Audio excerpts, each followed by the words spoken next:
All right, guys, today I'm talking about intermittent fasting and really what I consider a diet hack. Now, what intermittent fasting really does for you is it helps you mentally when it comes to losing fat. Because what you do when you intermittent fast is you only eat in a certain window. So then, out of that window, you're not thinking about food. And it also makes it seem like you're eating more food because you're eating in a shorter window. So say there's three common types that people mainly utilize, and this is the 16-8 method where you fast for 16 hours, eat in an 8-hour window, and then the 20 and 4 method where you fast for 20 hours and then eat in a 4-hour window, and then there's the 24-hour method. You only have one big meal a day. I've tried that. I am not a fan. I do the 24 method occasionally, but mostly the 16-8.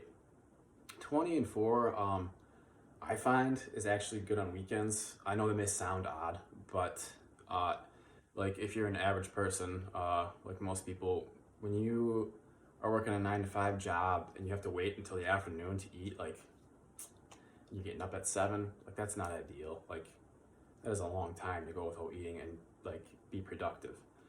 So I find, most of the time, if you quit eating at 8 o'clock, you can break the fast the next day at noon. So you get up at, between 6 and 8 o'clock. You only have to go 4 to 6 hours before your first meal. Now, some people intermittent fast, they think they're intermittent fasting, but really they're eating either later at night or when they break their fast, they have junk.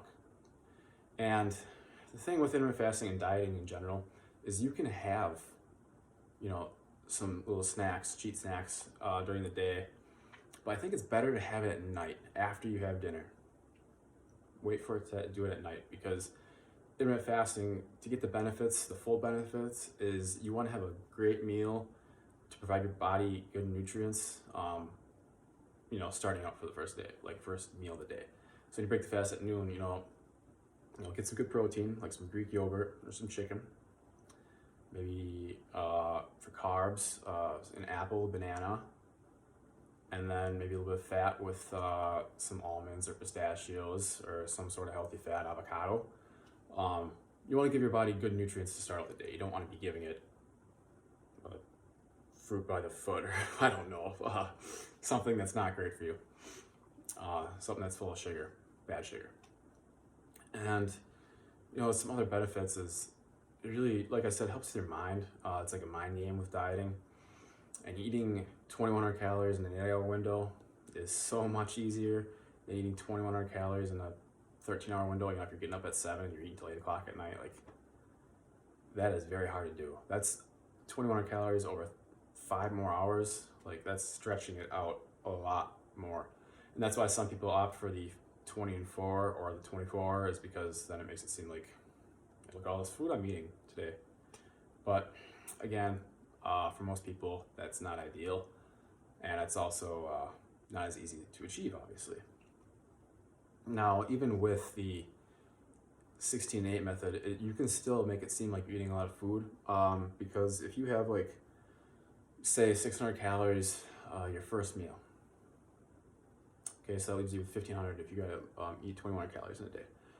So, okay, you got 1,500 to go. Most people, they have lunch and maybe they go to the gym after work, then they eat dinner. Okay, well then now you get like a 12 to 1,300 calorie dinner, and then you have a candy bar for a snack at night. I prefer having a dark chocolate candy bar, between 200 and 300 calories. I have a sweet tooth, so I cannot go without that dark chocolate bar when I'm cutting. And there's really no reason why you should deprive yourself of a chocolate bar or your favorite snack. It's just, it doesn't make any sense to deprive yourself of those cravings because then you're just gonna fail at your diet after a couple weeks. If you go 2 weeks with straight broccoli, meat, and potatoes and fruit, sure, you might do 2 perfect weeks of that, but then you're gonna fall off the rails and go get 3 Big Macs and a couple slices of pizza or something. But then, it's not like you have to deprive yourself of that food either, because in my program and maybe other programs that you've seen, you should have strategic refeed days, which I'll cover more later. But on those days, you can have a cheat meal. Not cheat day, cheat meal. And so all this just makes it easier for weight loss, because it makes it easier mentally.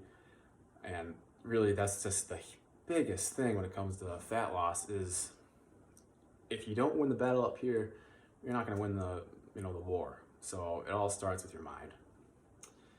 And now I'll